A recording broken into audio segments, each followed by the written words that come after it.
I spent 7 days at Dr. Joe Dispenza's week-long advanced retreat in Cancun, Mexico, and it taught me one principle that altered the course of my life forever. I'm going to share whether I thought it was worth it, would I go again, and 5 of the key takeaways from this immersive 7-day experience. If you're new here, my name is Jordan, and my whole purpose with this channel is to share from my own life experience principles and modalities that you can take and implement in your own life.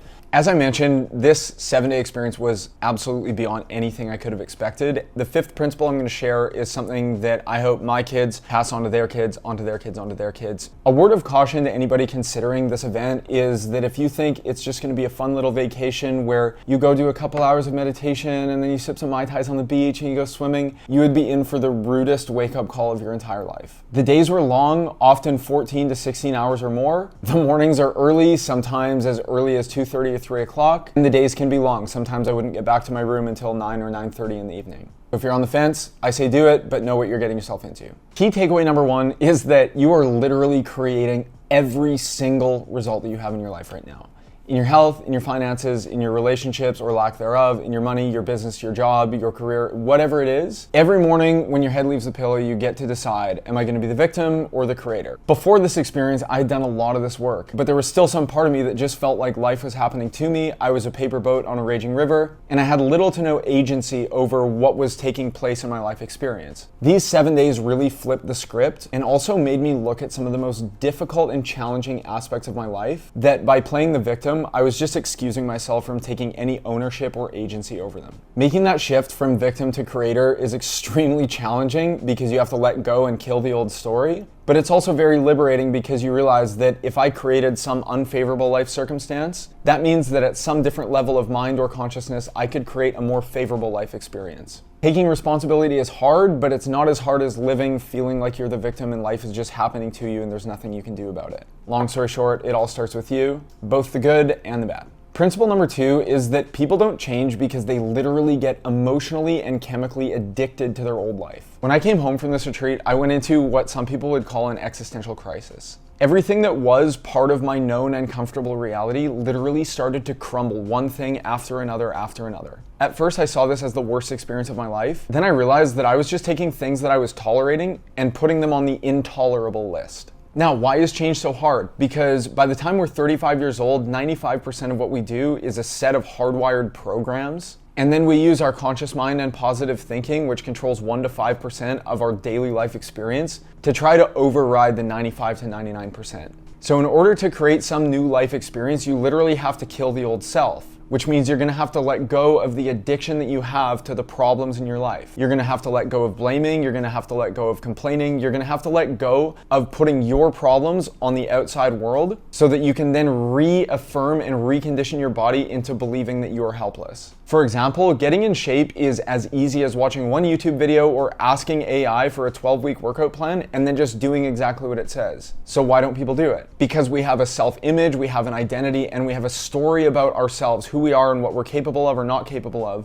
that we reaffirm over and over and over. And to create some new life experience is to kill that old identity. We'd rather just cling to the familiar because it's what our survival brain is wired for than take a step into the unknown and see what is possible.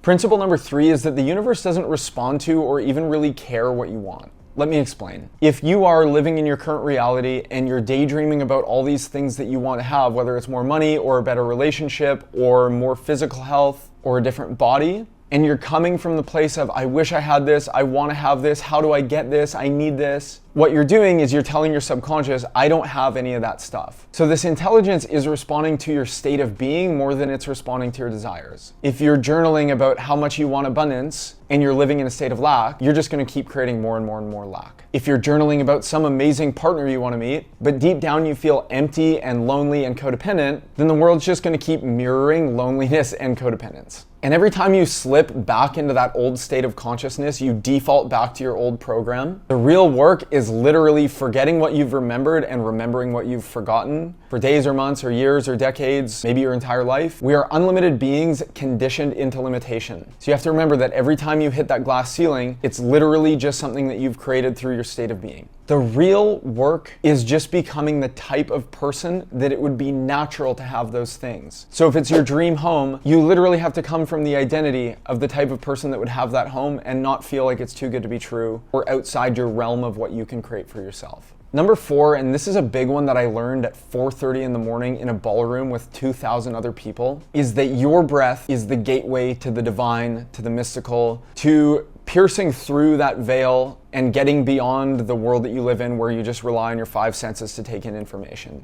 not going to go super deep into it because it's a topic that has many, many layers. But essentially, there's a breath that Dr. Joe teaches that involves pulling that dormant life force energy, often referred to as a kundalini, from that bottom center, the base of your spine, up through your stomach, through your chest, through your throat, into your brain, specifically up against the pineal gland. What's really interesting about this is that it's a latent, dormant system in the brain that can be activated at any time, literally just by using your breath to push something called cerebral spinal fluid up against that pineal gland in the brain. And what happens is as it pushes against this gland, using a mechanical stress produces something called piezoelectric effect. What that's going to do is it's going to turn that mystical little gland in your brain into kind of like a Wi-Fi modem for information that is so far beyond what you've experienced in your life. I had transcendental, mystical, psychedelic experiences, including one meditation that was 5 hours long that felt like it went by in 20 minutes. Once you master this breath, you would never take any exogenous substance to feel any sort of way. Now, it's important to note that if the body is not calibrated to receive this amplitude of energy, it is going to be like sending 1,000 watts of energy into a 60-watt bulb. There's a step-by-step process. I'm not going to touch on it now just because it's a whole other video in and of itself. Now, principle number 5. When I got this, I made a promise to myself that I would never look at life the same way ever again. I was standing on the beach, and I could remember the very moment that I got this during the retreat.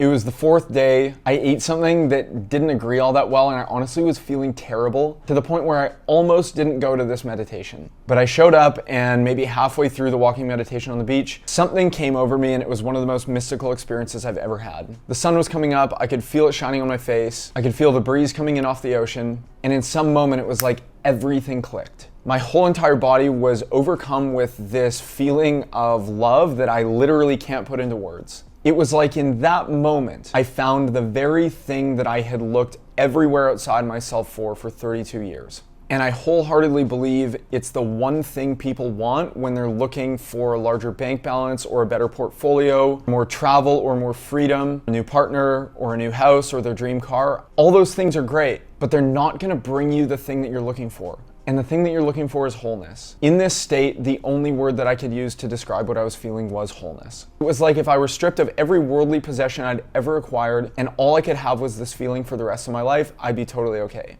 It was the ultimate state of receiving, but the crazy thing is that I was just standing on a beach with my eyes closed. The emotion was so intense and so overwhelming. I ended up crying on the beach like I just watched The Notebook for the first time for like 45 minutes. I got back to my room and I just laid on the bed and stared at the ceiling for another half an hour, trying to make some sense of what it is that I just experienced. So whether it's a car, whether it's a relationship, whether it's a house, a business, I don't really care. I want you to have all those things. And this intelligence that's beating your heart and growing your hair wants you to have those things too. But I think the real work is coming from a state of wholeness, not coming from a state of lack, looking for that thing outside of you to bring that state of wholeness. It's never going to happen. The nervous system is the most amazing pharmacy on the planet. It knows how to bring you what you want, but it's never going to come from something out there. Wholeness lives within you 24/7, 365. Your job is to get beyond that analytical mind and be closer to that source, to that unified field of information, and further and more separate from the ego. Easier said than done. That's my recap of Dr. Joe Dispenza's week-long advanced retreat. Would I go again? I'm sure I will go again dozens of times. I hope you enjoyed this video. I have no course or coaching program to sell you. I just hope that this adds value to somebody's life today. The only thing I want in return, if you have 0.5 seconds, maybe hit the subscribe button. I'll see you on the next one.